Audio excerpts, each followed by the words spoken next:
रहमतुल्लाहि व बरकातुहू and a very good evening सामीन एंड नाजरीन। एक तरफ है हमारी मल्लम्मा और चन्नम्मा और एक तरफ है हमारे सारे टीपू सुल्तान।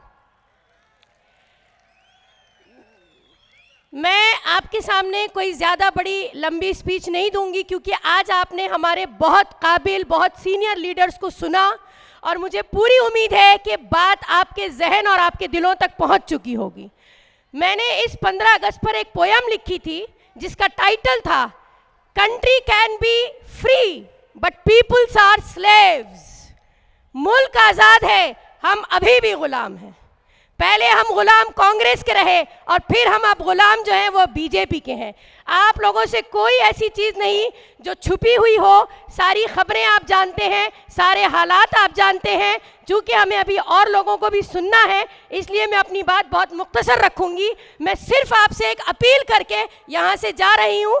मेरी बहनों, मेरी माँओं और मेरे बहुत ही अजीज़ बुज़ुर्गों और मेरे भाइयों, इस बार आपको अपनी स्ट्रैटेजी बनानी है और आपको इलेक्शन में एक ऐसी स्ट्रैटेजी बनानी है कि आपको जालिमों का तख्ता उलट देना है। आपको इस बार दिखा देना है कि तू फिरौन है तो हम भी मूसा हैं।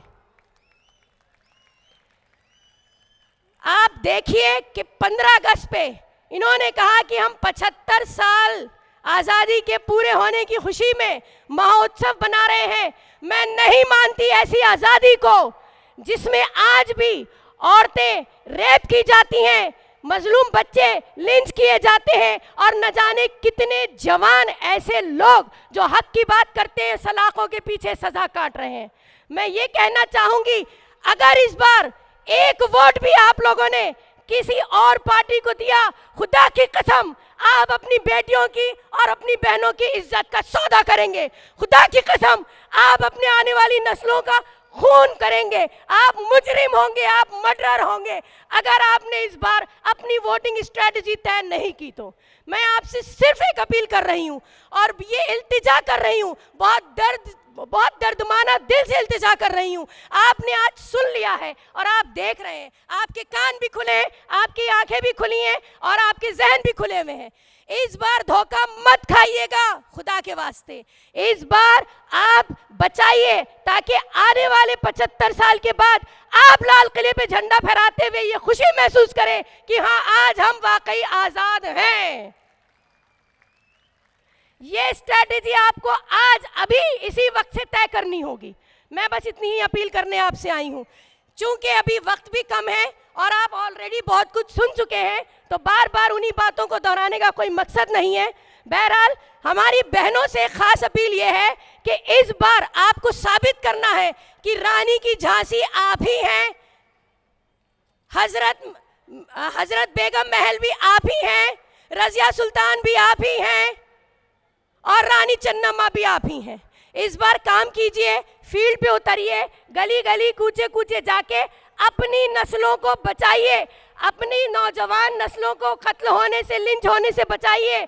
अपने आप को, अपनी बेटियों की, अपनी माँओं की, बहनों को की इज्जत की हिफाजत कीजिए।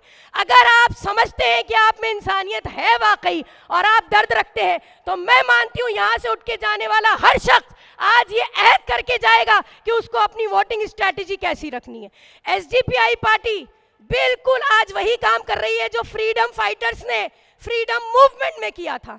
एक वो जंग थी, आज फिर एक जंग है। एक वो जालिम थे, आज फिर एक जालिम है। तो बहरहाल बन जाइए टीपू सुल्तान और बन जाइए फ्रीडम फाइटर, बचाइए मुल्क को, बचाइए नस्लों को। और याद रखिएगा आपकी स्ट्रैटेजी सिर्फ इस दुनिया के लिए नहीं है बल्कि आप अल्लाह के सामने भी सुरखरू रहेंगे कि आपने इंसानियत का हक अदा कर दिया। बहुत शुक्रिया, अल्लाह हाफिज।